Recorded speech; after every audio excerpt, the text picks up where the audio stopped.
ગામની તો બહુ બધી છે, અમે ફરિયાદ કરીએ એ કોઈ સાંભળતું નથી. કોઈ સાંભળતું ખાણ નથી. ખનીજ વાળા ઊંઘમાં છે. અચ્છા, અત્યારે દામણ આટલું બધી કરી માલ રાખો ધમકી આપે એમ તમે એટલે બને કરી નાખે બાકી કોઈ કરે ચકલી બધે મૂકી દેલી કોન્ટ્રાક્ટ આવીને ખોદી આ રોડ ખોદીને ચકલી મૂકી દે પાણી માણી કઈ મળે અચ્છા, ભ્રષ્ટાચાર પૂરો ભ્રષ્ટાચાર. આ હું અમારા ગામનો એ સરપંચ કોંગ્રેસમાં જ હતો પણ એ લોકોને પેલા ઢોલભાઈ ને એ લોકો લઈ ગયા ના હાર આવી દીધી ના ભાજપમાં આવી ગયા લે બિનહરી પેલા ઉભી હતી ને પૈસા આપી દીધા એટલે પેલો બેહી પડે ના બિનહરી આવી તે પાછો કોંગ્રેસમાં આવ્યો. અચ્છા. ત્યાર પછી કોંગ્રેસમાંથી ઢોલભાઈ પલટી મારીને ભાજપમાં ભાજપમાં લોકો બધું લોકશાહી નું આનંદ લાગે તમને? હે? લોકશાહી નું આનંદ છે. લોકો બધા બહુ બીજું તો હમણાં તો બધા તમે દારૂની છૂટ કરી દે એટલે કોઈ જાતની તકલીફ નહીં. હમણાં દારૂમાં પકડાય ફલાણ પકડાય શું પકડાય અહીંથી તો તમને કટોરા મળે દારૂ મળે બધે મળે. અચ્છા, પણ દારૂબંધી છે ગુજરાતમાં. ક્યાં બંધી દારૂ બંધી છે? અચ્છા, તમે અહીંથી જાઓ ને તો વાંધો નથી કે વગે બધી દારૂ ને બધું પીવા તો જાણે જ તાતા મળતો છે તા મળતો જાણે જ એટલે કરે. ફક્ત દારૂબંધી કાગળ પર જ છે. એટલે લોકોને બંધી મંદી કઈ નહીં. હાલ અત્યારે આપણે વાંસદા તાલુકાના જરી ગામે છીએ. જરી ગામના એક સ્થાનિક છે, તેમની સાથે વાત કરવી છે કારણ કે તાલુકા પંચાયત અને જિલ્લા પંચાયતની ચૂંટણીઓ ચાલી રહી છે અને અત્યારે નેતાઓ પ્રચાર માટે પણ નીકળ્યા છે. નેતાઓ 5 વર્ષમાં કેટલી વાર આવ્યા તેવું પણ આપણે તેમની પાસેથી જાણીએ અને તેઓને પૂછીએ કે આ નેતાજીઓ ચૂંટણી આવે છે ત્યારે જ આવે છે કે વચ્ચે વચ્ચે પણ તમારા હાલચાલ પૂછવા માટે આવે છે. એ સમગ્ર બાબત અહીંયાના એક સ્થાનિક છે, જરી ગામના છે, તેમની સાથે વાત કરીએ. પ્રથમ તો શું નામ છે તમારું? અમૃતભાઈ. અપરેશભાઈ, ચૂંટણીઓ આવી, નેતાઓ 2 હાથ જોડીને વોટ માંગવા માટે આવતા હશે. શું ગામની શું સમસ્યાઓ છે? ગામની તો બહુ બધી છે, અમે ફરિયાદ કરીએ એ કોઈ સાંભળતું નથી. કોઈ સાંભળતું નથી. અમે એક ખંડુભાઈ કરીને છે અમારા જરીના, અને અમે અમારા પંચાયતની અંદર ફરિયાદ કરી કે ગૌચરમાં દબાણ છે. બરોબર. દબાણ કોણે કર્યું છે? આ બધા ખેડૂત લોકોએ દબાણ કર્યું. આ બધા ખેડૂત થઈને આ ગૌચરની જગ્યા એટલે કોના માટે? ખેડૂતના માટે છે કે પછી નાના ખેડૂતના માટે છે કે મોટા ખેડૂતના માટે છે? નવસારીથી સર્વેયર આવેલા, સર્વેયર આવ્યા. આ માપી ગયા. બરોબર. હવે તલાટી ને સરપંચ ને અમારા ખંડુભાઈ અરજી 2-3 વાર આપી, એનો જવાબ માંગે પણ કોઈ આપતા નથી. હવે બીજી વાત, આ ખાણ ખનીજ વાળા ઊંઘમાં છે. અત્યારે જંગલમાંથી માટી ચોરાઈ જાય, ગમે તેના માટી લઈ જાય, એ લોકો કઈ ધ્યાન નથી આપતા. એટલે તમને એવું લાગે કે આ ખાણ ખનીજ વાળા પર સ્થાનિક કોઈ નેતાના 4 હાથ છે? એ તો એવું જ હોય ને, તો જ આવે, અહીંયા નહીં આવે ને. એટલે મેં તો મારો વોટ પહેલેથી કોંગ્રેસ છે એટલે કોંગ્રેસ જ. કોંગ્રેસના નેતાઓ આવી ગયા છે પ્રચાર માટે, ગાડીઓ લઈને નીકળ્યા છે, પ્રચાર ચાલુ છે જોરશોરમાં. આપણે તેઓની સાથે પણ વાત કરીએ અને જાણવાનો પ્રયાસ કરીએ ક્યાં ક્યાં પ્રચાર કરી આવ્યા અને કેટલા સમયથી પ્રચાર કરી રહ્યા છે. તાલુકા પંચાયતના સભ્ય હોય કે જિલ્લા પંચાયતના સભ્ય હોય, તેમની સાથે પણ આપણે વાત કરીએ કે શું સમસ્યા છે. જોઈ શકો છો અત્યારે કોંગ્રેસ પાર્ટી દ્વારા ખૂબ જ જોરશોરથી હાલ વાંસદા તાલુકામાં પ્રચાર ચાલી રહ્યો છે. ગાડીઓ ભરી ભરીને નેતાજીઓ પ્રચાર માટે નીકળ્યા છે, ત્યારે તેમની સાથે સીધી વાત કરીએ છીએ ક્યાં ક્યાં પ્રચાર કરી આવ્યા. કોણ છે ઉમેદવાર? કોણ છે?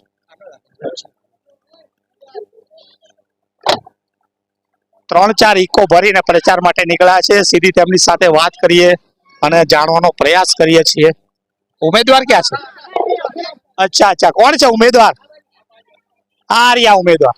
હા, વાંસદા તાલુકાની જરી તે ઉભા રહ્યા છે ઉમેદવાર. તેમની સાથે વાત કરીએ કેમ કે ખૂબ જ મોટી સંખ્યામાં સમર્થકો સાથે જરીના આજુબાજુના ગામમાં પ્રચાર માટે નીકળ્યા. શું નામ છે આપનું? લતાબેન વિક્રમભાઈ. લતાબેન, પ્રચાર માટે નીકળ્યા છો, લોકોનો કેવો પ્રતિસાદ મળી રહ્યો છે? લોકોનો કેવો આવકાર મળી રહ્યો? બહુ સારો મળે છે મને ને, બહુ સારો એ લોકોનો પ્રતિસાદ મળે છે મને ને, વધારે એ લોકો માને છે એવું છે. જરી ગામમાં એવા પાયાની કઈ કઈ સુવિધાઓ હજુ સુધી એનું નિરાકરણ નથી આવ્યું? લોકોએ તમને કીધું હશે. કીધું છે એમાં જળ વિશે, રસ્તા વિશે વધારે જરી ગામના રસ્તા નથી બન્યા. નથી બન્યા હજુ. શું કહેશો? આ તો વલસાડ અને ડાંગના સાંસદ ધવલભાઈ પટેલનું જરી ગામ છે અને જરી ગામની અત્યારે આ પરિસ્થિતિ હોય તો હવે તમે ચૂંટાઈને આવશો ત્યારે શું કાયાકલ્પ કરશો? જે અધૂરું કામ છે એ અમે પૂરું કરી આપીશું. રસ્તા છે, પાણી છે, કોઈ બી અધૂરું કામ હશે એ અમે પૂરું કરીશું. આ બાજુના વિસ્તારોમાં ખનીજ માફિયાઓ પણ બેફામ બન્યા છે અને ખનીજ ચોરી કરી રહ્યા છે. આવી બધી જે અસામાજિક પ્રવૃત્તિઓ ચાલી રહી છે તેના ઉપર તમે ચૂંટણીમાં જીતીને આવો તો શું એના પર શું કાર્યવાહી કરશો તમે? જેટલી અમારાથી કાર્યવાહી થાય એટલી અમે કરીશું. જે ખૂટે છે કોઈ બી હશે ને એ અમે પૂરું કરીશું. હા, તો શું કહેતા હતા, હવે બીજી કોઈ સમસ્યા ખરી? બધી બહુ સમસ્યા આવા અમારા માટે ભાજપ સરકાર મોકલતી હશે પણ આ તાલુકા જિલ્લામાંથી જ અમારા માટે જે મળતું હોય એટલે એવું લાગે કે સ્થાનિક નેતાગીરી કટકી મારે છે. તો એવું જ થાય ને એનું. અમારા માટે અમારું આ વરસાદની અંદર નુકસાન થયેલું હતું ભાતનું. હવે બધાને જો સહાય મળી, મેં ફોર્મ ભરેલું પણ અમને તો કોઈ કઈ મળ્યું જ નહીં.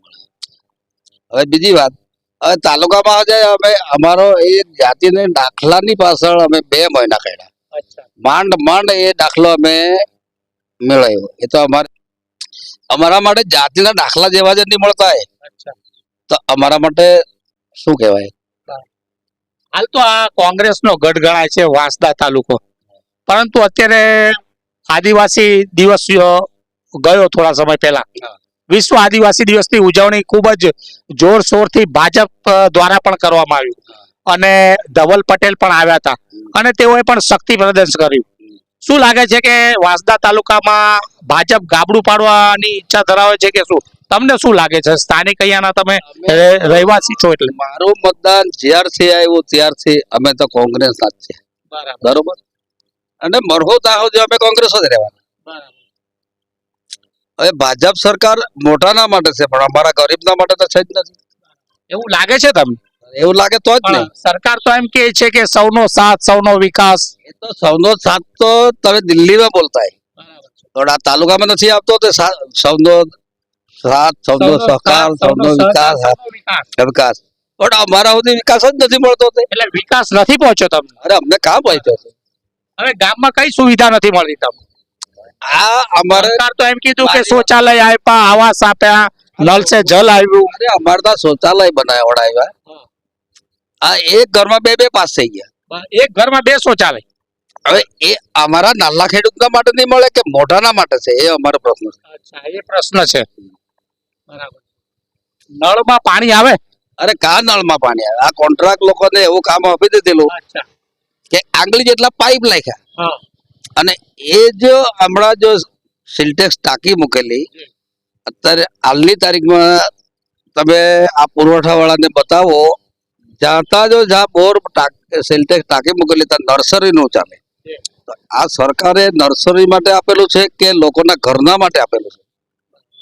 અમે રજૂઆત કરી પંચાયતમાં, પંચાયત બી અમારો સાંભળતી નથી.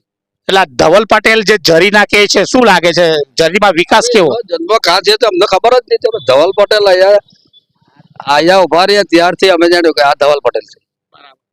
એટલે જયારે ધવલ પટેલે સાંસદમાંથી ઉમેદવારી પત્રક ભર્યું અને તેઓએ બતાવ્યું કે વાંસદા તાલુકાનું જરી ગામ, ત્યારે તમને ખબર પડી કે જરી ગામના છે. ત્યાં સુધી તમને ખબર નથી? અમને ખબર જ નથી. એટલે શું લાગે, બેરોજગારી, મોંઘવારી પ્રશ્ન છે? આ મોંઘવારી હવે તમે આ તિરુપતિ તેલ જો 700 માં મળતો તો 850 થઈ ગયા. હવે ગરીબ માણસ, એક માણસ કમાતો હોય 4 ખાવા વાળા હોય, કેવી રીતે પેટ ભરવાનું? હા, અનાજ આપે છે એ લાખ રૂપિયાની વાત છે પણ એ તો મહિનામાં આપે તો 5-6 માણસ ખાવા વાળા તો કેવી રીતે ચાલવાનું? એમાં કોઈ તેલ મસાલો એ તે બીજો સાઈડનો ખર્ચો જોઈએ ને. એટલે ચૂંટણીમાં મોંઘવારીનો એક પ્રશ્ન રહેશે અને આ મુદ્દો બહુ મોટો રહેશે. હા, મોંઘવારી તો તમારી નજરમાં છે. આટલી મોટી મોંઘવારી થઈ ગઈ, ગરીબ માણસ શું કરવાનું? એક તો કુદરતી આફત આવી પડે, વરસાદ વધારે પડે કા ઓછો પડે, ખેતીમાં નુકસાન જાય. નુકસાન તો અમે ભરીએ તો અમારા માટે તો કઈ આવતું જ નથી. પણ એક સ્થાનિક અહીંયાના છે, તેમની સાથે પણ સીધી વાત કરવી છે. અને શું લાગે, બીજા તાલુકામાં તો બિનહરીફ બહુ ઉમેદવારો ચૂંટાયા, તમારા વાંસદા તાલુકામાં બિનહરીફ કોઈ નથી આવ્યા? શું ઉમેદવારો વેચાયા નથી કે શું? આ તો દાબાણ આટલું બધું કરી માલ રાખો, ધમકી આપે એમ તમે એટલે બિનહરીફ કરી નાખે. બાકી કોઈ કરે નહીં. બરાબર છે. અચ્છા, કોઈ કરે નહીં. અચ્છા. કોઈની તાકાત ને મારી બિનહરીફ કરવાની આ પ્રજા બધી જાણતી છે. સમજ પડી? મારા ગામની અંદર, દોલડા ગામની અંદર 3 ગામનો પોલીસ પટેલું હતો. અચ્છા. ત્યારે 3 ગામમાં ફરું ને તો મને વાહ વાહ થઈ જાય. પણ આજે કઈ ને આજે આ કઈ તેમ ચોકલી બધે મૂકી દેલી, કોન્ટ્રાક્ટ આવીને ખોદી આ રોડ ખોદીને ચોકલી મૂકી દે, પાણી માણી કઈ મળે નહીં. અચ્છા ગાંધીનગર ફોન કર્યો તો ત્યાં તલાટીને મળજો એમ કે. તલાટીને મળે એટલે તલાટી એમ કે આ તો સરકાર માટે ઉચ્ચાલે એમ કે, એટલે મારે તો શું કરવાનું હવે. આ હમણાં રસ્તો બનાવ્યો અમારી બાજુ. તેઓએ એવો જવાબ ના આપવો જોઈએ, કારણ કે અત્યારે તમે જોવા જાવ તો સરપંચ થી લઈને સાંસદ સુધીની તેઓની સરકાર છે, ટ્રિપલ એન્જિન ની સરકાર, એટલે આવો જવાબ ના આપવો જોઈએ. આવો નહીં આપવો જોઈએ, પણ આપ્યો તો મેં એમ બી કહ્યું મારે ગામની અંદર આવ અને તમારે જે ચાહતા તે તમારો ડીઝલ પાણી પેટ્રોલ બધું આપી દે, તમારી મજૂરી બી આપી દો. મારું ગામ ધોલધા મંદિર છે રોડ પર, ધોલધા અહીંયા આવો હું તમારી મજૂરી આપી દઉં, તમારો પેટ્રોલ આપી દઉં. ગામના વિકાસ જોવા માટે બોલાવતા હતા. હા, એના માટે પણ આવતા નથી. ફોન એટલે એ લોકોને એવું લાગે કે ફક્ત વિકાસ કાગળ પર જ છે, જમીન પર કોઈ વિકાસ નથી થયો એવું લાગે. પછી અમારે બાજુ રસ્તો બન્યો ડાંબર, તો અહીંયા હાઈવે પર 3 નારા છે. તો નારાની લેખાને ડાંબર બને આ અમારે દોલધાનો સરપંચ ને કોન્ટ્રાક્ટ દાવી કઈ ગયા. એટલે કામમાં ભ્રષ્ટાચાર થયો. ભ્રષ્ટાચાર પૂરો પડશે. આ હું અમારા ગામનો એ સરપંચ કોંગ્રેસમાં જ હતો, પણ એ લોકોને પેલા ઢોલભાઈ ને લોકો લઈ ગયા ને હાર આવી દીધી, ના ભાજપમાં આવી ગયા, લે પૈસા પેલા બિનહરી પેલા ઉભી તેને પૈસા આપી દીધા, એટલે પેલો બે પડે ના બિનહરી આવી ગયો. અચ્છા એવું થયું ને તે પાછો કોંગ્રેસમાં આવ્યો. અચ્છા ત્યાર પછી કોંગ્રેસમાંથી ઢોલભાઈ પલટી મારીને ભાજપમાં જતા ગયા. બરાબર. એટલે આવા ઉમેદવારો પર વિશ્વાસ કેટલો? આ તો કોંગ્રેસ સરકારની અંદર તો એને બચાલો, એને મારી એને ભૂકો નીકળી જતે. આ કોંગ્રેસ સરકાર. શું નામ એ સરપંચ નું શું નામ? દીપલો નામ છે, દીપેશભાઈ. અને કયા ગામના? દોલધાના છે. દોલધાના. હા બરાબર. એટલે પક્ષ પલટું કરવા નંબર 1. હા, 1 નંબરના. બરાબર છે. બીજી કઈ સમસ્યા છે કે અત્યારે તાલુકા પંચાયતની ચૂંટણીમાં એ મુદ્દો આવી રહે? તાલુકા પંચાયતમાં તો કઈ નહીં, તાલુકામાં તો આવી જાય કોંગ્રેસ. કોંગ્રેસ આવી જાય એવું લાગે છે? લાગે ને આવી જાય, લાગવાની તો આગળ જ વાત રહે. પૂરેપૂરી બેઠક પર આવી જવાનું. આવી જાય તો એમાં કોઈ ફેર નહીં પડે. બરાબર. એમાં કોઈ ફેર નહીં પડે. આજે આ તો બધા ડડાય તો અહીંયા નારું છે, અહીંથી 5 કિલો નારું નીકળી જાય. આ 26 સેન્ટર બનાવી દીધા, આ બારે ફરે બધે અમારે જાણમાં. અહીંયા આવાસ મળ્યા કે નહીં? આવાસ, શૌચાલય કઈ મળે નહીં. આ સરકારે આવ્યું હમણાં, આ કોમ્પ્યુટર બધા કાલે કોમ્પ્યુટર બી પૈસા લે. અચ્છા, કાગળ પૈસા લે છે. દાખલા કાઢવાના પૈસા લે? હા, તો પૈસા જ લે ને. અચ્છા, તાલુકા પંચાયત વાંસદામાં? વાંદામાં તાંબી પૈસા લે ને, અહીંયા પંચાયતમાં બી લે ને, બધે જ લે. પણ આ તો સરકાર તો એમ કે અમારી સરકાર ઝીરો ટોલરન્સ ની નથી, ભ્રષ્ટાચાર જરા બી ચલાવી ના લઈ. ચલાવી લાયકી બધી ખલાસ કરી લાયકી. અચ્છા એવું? ખલાસ કરી લાયકી. બરાબર. આ તો રામ જન્મભૂમિ આપણે મંદિર બનાવવાનું છે, તો ગામડે ગામડે લોકોને ઈંટ આપેલી, મંદિર ને તમને આપવાના છે ને. તે દાડે પૈસા 5 દિવસ મેં બી કરેલું, પૂંજા બી કરેલી. હવે તે ઈંટને પૈસા નથી તો ખાય જેને પેલો નંબર માંથી કે રામ જન્મભૂમિ અમે બનાવી કાઢી બનાવીને હું બને અમે મોકલેલું, તેને તો કોઈ મળે જ નહીં. અચ્છા, એનો હિસાબ નહીં આપે. તે તો કાથી. એટલે એ બધા જાત જાત. એટલે આ લોકોના દાવા ખાલી પોકળ છે એવું? બધા બહુ છે, બધા ગોંડલગીરીના કામ ચાલે બધું. તાલુકા પંચાયતમાં હવે તમે કોંગ્રેસ જયારે સત્તા પર આવે, તાલુકો જીતે, તાલુકો જીતે, જિલ્લો બી જીતવો જોઈએ. જિલ્લો પણ જીતવો જોઈએ. હા, તો જ બરોબર થાય, ને તો નહીં થાય. તાલુકો જ આવી નથી. જિલ્લામાં તો ઘણા બધા બિનહરીફ ચૂંટાઈ ગયા. બિન હવે દાબાણ કરીને ચૂંટાડી લે.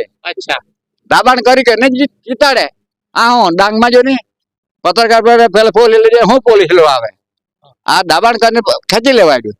અચ્છા, એવું જ કરે દાબાણ બહુ કરે ને. આ દબાણ ના કર્યું હોત તો બાજી મારતે કોંગ્રેસ. એટલે એવું નહીં ચાલે ભાઈ. એ તો લોકો બધું લોકશાહી નું આનંદ લાગે તમને? હે, લોકશાહી નું આનંદ છે. લોકો બધા બહુ બીજું તો હમણાં બધા તમે દારૂ ની છૂટ કરી દે એટલે કોઈ જાની તકલીફ. હમણાં દારૂમાં પકડાય, ફલાણ પકડાય, હું પકડાય. અહીંથી તો તમે ચીખલી થી તો વાંધો નહીં, તમને કટોરિયા મળે, દારૂ મળે, બધે મળે. અચ્છા, દારૂ બંધી છે ગુજરાતમાં? ક્યાં બંધી? દારૂ બંધી છે. અચ્છા, તમે અહીંથી જાઓ ને તો વાંધો નહીં, કે વગે બધી દારૂ ને બધું જ મળે. બરાબર. હા, એ પીવા તો જાણે તાતા મળતો છે, તા મળતો જાણે. ફક્ત દારૂબંધી કાગળ પર જ છે. એટલે લોકોને બંધી કઈ નહીં, ચાલુ જ. કાકા, બીજા કયા મુદ્દા ખરેખર આ ચૂંટણીમાં આવી રહેશે? આમાં ચૂંટણીમાં તો એવું લાગો કા ફોન કે લોકોનો કોઈ ભરસો નહીં મળે. આ ખાવાનું પીવાનું મળે એટલે બસ ફરી જાય. ફરી જાય એવું લાગે એટલે લોકો પર પણ વિશ્વાસ નથી. વિશ્વાસ નહીં મળે. બરાબર છે. આપણે આટલી મારે 80-85 વર્ષની ઉંમર છે, હજુ હું ગાડી પર હું ફરતો છે, અચ્છા એટલે મેં તો આ જગ્યાએ લોકોને બધા વાપરી લીધેલા, હા. એટલે મને કોઈ પાસે ભરોસો નહીં મળે. ભરોસો નથી. છેલ્લી ઘડીએ કઈ પણ થાય. હે છેલ્લી ઘડીએ કઈ પણ થાય. એવું એટલે કોઈ ભરોસો નહીં, વિશ્વાસ નહીં. પણ આટલું જાય ને કે તાલુકાની અંદર કોંગ્રેસ બેહે. શું લાગે તાલુકા આપણે વાંસદા તાલુકામાં ખૂબ જ ભ્રષ્ટાચાર છે એવું લાગે? બહુ ભ્રષ્ટાચાર. અત્યારના તાલુકા પ્રમુખને શું કહેશો તમે? હમણાં તો તાલુકા પર કઈ હવા જ નહીં. મોડું જઈને કામ કરી આપે, મોડું જઈને કામ કરી આપે, બીજું શું કરે? તાલુકામાં આંગણવાડીની શું પરિસ્થિતિ છે? શિક્ષકો છે શાળાઓમાં? શિક્ષકો બહુ બધું આખું બગાડી લાગ્યું ભાઈ. હમણાં છે ને બધું આ ખાનગી સંસ્થા બધી ખોલી, ઘેરે ઘેર ગાડી આવે લેવા સારું કોયરાઓને, પછી આ ત્યાં ભર જાય ને ગુજરાતી બધી ખાલી થઈ ગઈ.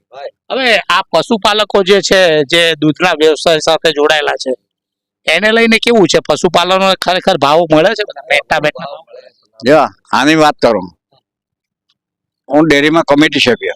તમે હા, તે દાડે એટલે અત્યારે ડેરીનું સંચાલનને લઈને શું કેવું છે? મારે કેવું છે એવું કે આમાં કઈ હમણાં ડેરીમાં કઈ લેવાનું નહીં મળે. આગળ ભાભીને મળે ને કઈ મળે ને, ડેરા બંધ થઈ જાય. એટલે શું એનું મુખ્ય કારણ શું? તમે કમિટી મેમ્બર છો એટલે ડેરીને લઈને સારું એવું તમારી પાસે એની જાણકારી હશે. નહીં પણ આગળની વાત અમને તો નહીં મળે. બરાબર છે. અમને તો મળે જ નહીં ને. હવે મને અમને જોઈ ને હા. 30 થી 35 કેન ભરાતે. બરાબર. આ રસી ને મેં કહેલું હા. કે આદિવાસી ચોરી ખાવાનો ધંધા છે આ ડેરીના માં. બરાબર છે. આ રસિક સાહેબ હતી ને હા. આ ડેરી પર બોલાવીને તમે કેમ કે અહીંયા ડેરી છે 30-35 કેન ભરાય ને તમે અહીંયા મહોલ્લા મંડળ ખોલાવે કે તમે મહોલ્લા મંડળ લોકો તાંબી લઈ જાય ના બી નહીં તો પછી અહીં બી વાત હલાવે. આવા કરે. અચ્છા, આવું ચાલે. એવું ચાલે. એટલે ડેરીમાં પણ હવે કઈ ખેડૂતોને ભાવ નથી. ડેરીમાં કોઈ મળે જ નહીં. બરાબર. અંદર 10 કેન ભરાતે ભરાય ને તો ગયેલી વાત. એ ચોક્કસ આ બધા સ્થાનિકો છે, અહીંયાની સ્થાનિકોની સાથે વાત કરી. આ જે જરી ગામ છે, વલસાડ અને ડાંગના સાંસદ ધવલ પટેલનું ગામ છે, પરંતુ ધવલ પટેલના ગામમાં પણ વિકાસને લઈને જે લોકો દ્વારા જે આપણને જાણવા મળ્યું એ વાસ્તવિકતા કઈ અલગ છે. એટલે ખરેખર વિકાસ હજુ પણ અહીંયા પહોંચ્યો નથી. તો આ જ પ્રકારના અહેવાલો અને સમાચારો સાથે દમદાર ન્યૂઝ સાથે જોડાયેલા રહેશો. નમસ્કાર.